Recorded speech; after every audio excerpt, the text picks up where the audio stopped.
No gold is not in her. She's a diamond.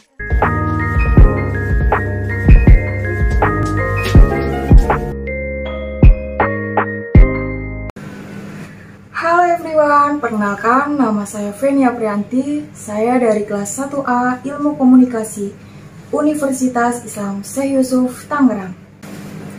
Sebelumnya saya ingin mengucapkan terima kasih kepada dosen yang telah mengajari saya dan teman-teman saya selama 1 semester ini. Video ini dibuat untuk memenuhi tugas EKT 2 mata kuliah Bahasa Indonesia. Di video ini saya akan menjelaskan proposal penelitian saya yang berjudul Pola Komunikasi Interpersonal Antara Orang Tua Terhadap Motivasi Belajar pada Anak.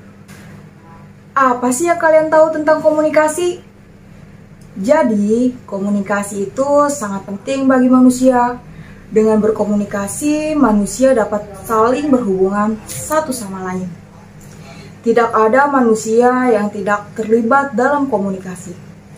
Karena komunikasi sangat penting bagi kehidupan manusia. Dalam ilmu komunikasi, yang sangat melekat pada keseharian adalah komunikasi interpersonal.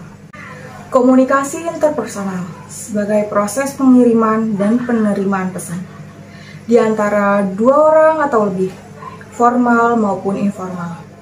Komunikasi interpersonal dimengerti sebagai umpan balik yang saling berkaitan satu sama lain, dengan tujuan untuk membantu seseorang meningkatkan efektivitas pribadi dan efektivitas antar pribadi.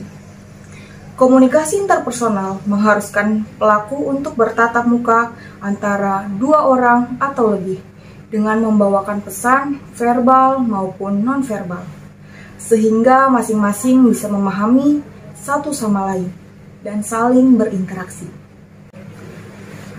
Pola hubungan komunikasi interpersonal antara orang tua terhadap motivasi belajar pada anak.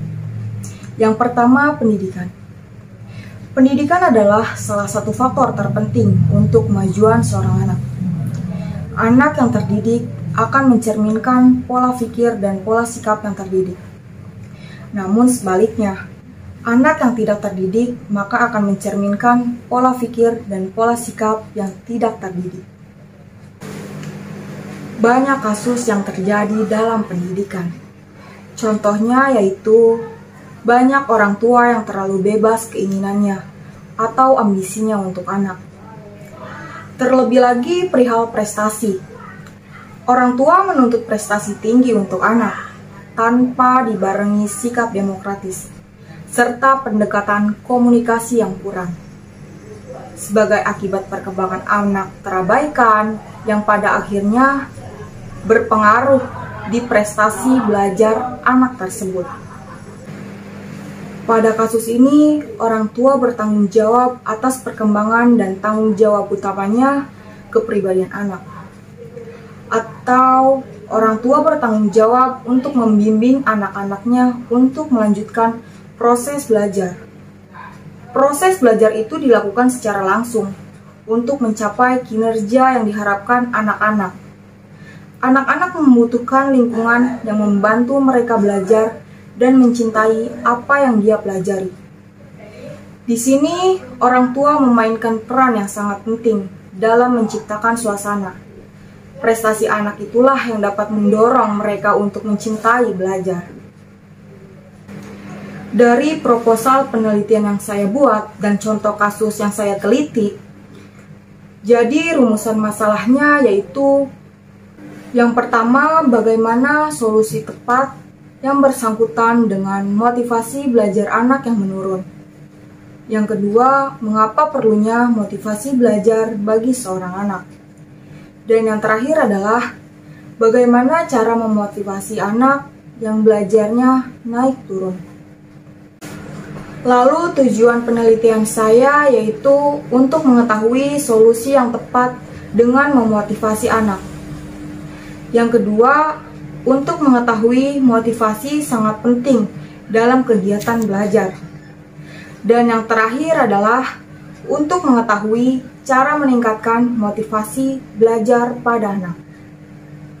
Jadi, manfaat penelitian yang saya buat adalah penelitian ini diharapkan dapat membawa manfaat bagi pembaca maupun penulis dalam melakukan tinjauan kebijakan pola hubungan komunikasi interpersonal antara orang tua terhadap motivasi belajar pada anak.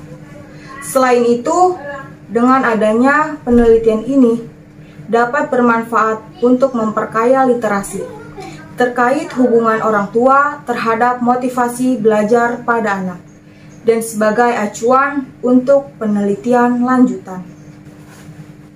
Yeay, akhirnya selesai juga presentasi proposal penelitian tentang pola hubungan komunikasi interpersonal antara orang tua terhadap motivasi belajar pada anak. Tidak terasa waktu telah terlewati bersama saya. Mungkin hanya ini yang dapat saya presentasikan dan saya sampaikan. Mohon maaf apabila ada kesalahpahaman dalam segi kata maupun materi. Tugas ini dibuat untuk memenuhi tugas PKT 2, Mata Kuliah Bahasa Indonesia. Terima kasih, saya Feni Aprianti, pamit undur diri. See you next video, bye!